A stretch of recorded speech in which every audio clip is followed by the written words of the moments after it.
before I even start that. How many of you have been to Israel? Okay, so a lot of people have been to Israel. There are now the seeds, the barest seeds of talk of another congregational trip happening at some point in the future. So if you have not been, start making your plans now.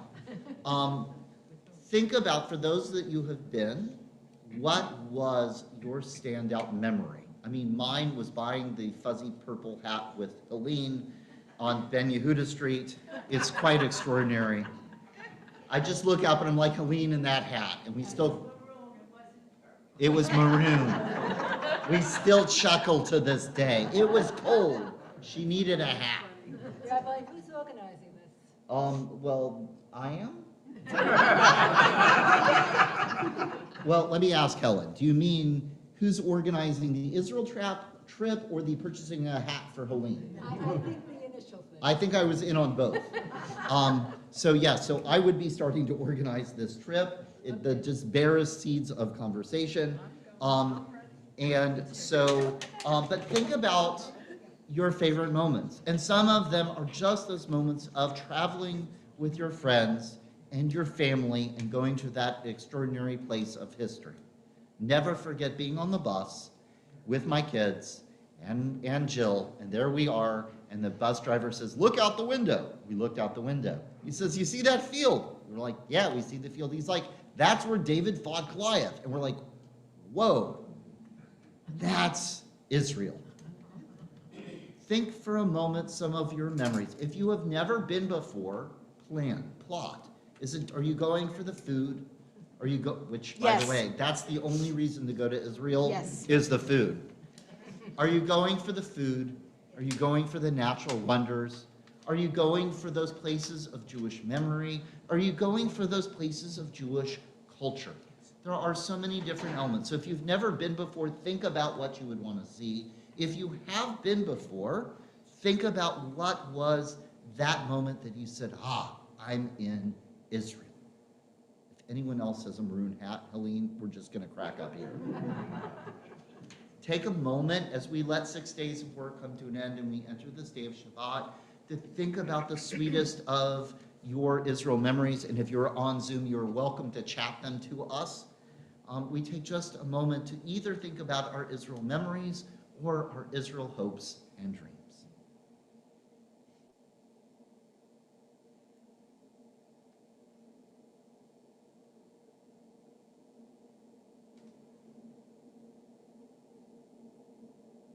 So I need three memories. Who thinks they have the best, and can you turn on the Kahal mic, Melinda? Who thinks they have the best Israel memory? I mean, I know you can't top the hat, but okay, go. Yes, Loretta. When we were there, we went to the wall. It was a Thursday, and there were weddings and bar mitzvahs going on. It was amazing. I mean, dancing all there.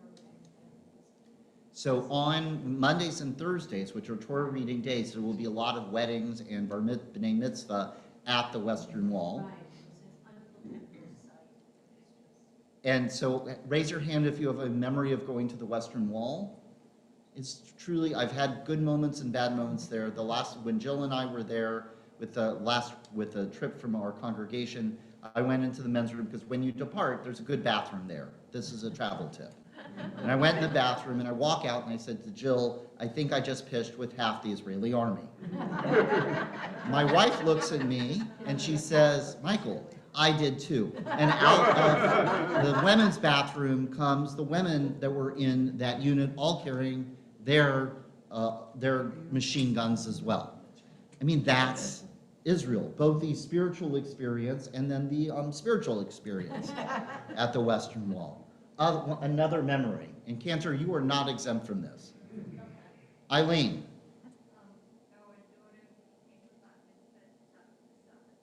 Okay, some of you also became, Dana, you're the only one here?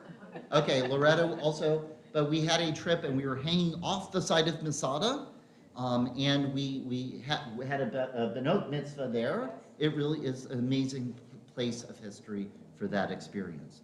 One other memory, Sheldon? going to Yad Vashem, going to the Holocaust Memorial in Israel is truly an extraordinary. And depending when you've gone, they continue to build and add to it. And so each time you go, it's something different as they tell that story in amazing ways. Charlie says the Western Wall with my father, and he was changed by that. And Cantor Keel, favorite Israel memory? I guess I should stand so you can see me. So I was involved with an organization called Women of the Wall, and that is a group of women of all streams of Judaism who come together once a month to pray at the Kotel on Rosh Chodesh. And it used to be illegal for a woman to wear a talit at the wall. And then my last month there, the day before Rosh Chodesh, they made it legal for a woman to wear a There are a talit. tremendous number of court cases Yeah. in order to do that, including violence against the women who are praying. And women are arrested if they're carrying a Torah. So that day, the Haredi community got together. They pulled all their girls out of school and made it so we couldn't get to the women's side.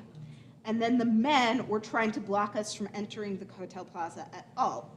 But we all entered the Kotel Plaza, and we couldn't go to the women's side because all of the little Orthodox girls. So we did our service in the Kotel Plaza, and on the way out, I got hit in the face with a water bottle. I would have been a lot madder if it wasn't such a hot day. And the police were worried about people throwing things at us. So at the end of the service, instead of just dispersing like normal, they all ushered us out the nearest gate and onto Egged buses that the city had allowed us to use. Those are the public buses. And then people threw rocks at the buses. But we got to pray with a talit, and it was a really historic moment that I was very proud to be a part of. So again, all of these are different facets of the state of Israel as it tries to wrestle with what does it mean to be a Jewish state with Jewish culture and wrestling with Jewish religion in that place. Hopes. I need two hopes. Two people who have never been before and what they would like to see, experience in Israel. Say the falafel. Helen. I would like to see people dancing the hora and just singing and laughing. People dancing the hora, singing, laughing, and eating falafel. Or barakas. One more hope. Do we have somebody else with a hope? Richard. I'd like to see our former friends feel free to celebrate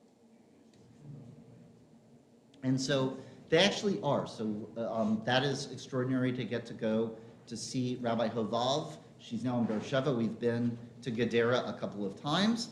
To be able to experience Shabbat in Israel is truly, truly extraordinary. And now one final question, Cantor. Favorite food in Israel? Falafel. Wait, or sabich. Bamba. Or sabich. It's a tie between the falafel and the sabich. Or the bamba? That's a snack. That's not a food. Shawarma. I mean, And that's- Jackie Benyas we've got Jackie Benyas says visiting the Western Wall, touring the amazing history underneath the Western Wall, and the Canadian forest that is planted by the JNF. And so as we share those memories, and that's part of it, is how do we tie in and connect to the history, to the story of the people of Israel. And we welcome the Mendelssohns forward to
And Paul, don't, everybody except for Paul Canarak actually can be seated. Sorry, Paul. And we welcome Paul Canarak to our arena to share some announcements with us. I won.